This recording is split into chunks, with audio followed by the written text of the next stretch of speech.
Magandang hapon. Marunong ka ba magsalita ng Tagalog? I don't. Not even a little bit. I tried to fool you there, but really, I'm an infant, a baby. I can barely speak any Tagalog, but I want to learn. I have friends who speak Tagalog.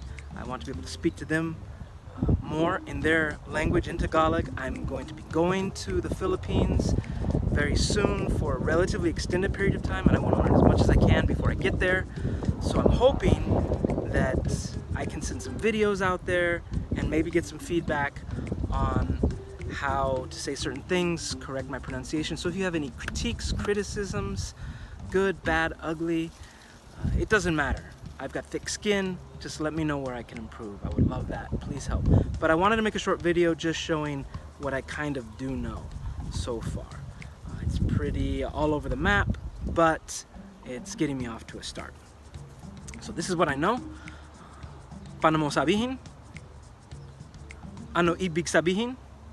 Tama ba ang sinabi ko? Tura mo ako matuto ng bagong salita ng Tagalog? Anong ginagawa mo? Saan ka papunta? Walang anuman. Salamat. We'll leave it for there, for now. There's more. It's just not coming to me. But if anything I said was incorrect, if my accent can improve, whatever the case might be, just send me a quick comment back. Let me know how to fix it. And I'm going to send some more out, more targeted, to try and fix certain things as we go forward, as I go forward. Thanks, man. Appreciate it. Man, woman, girls, guys, everybody. Salamat.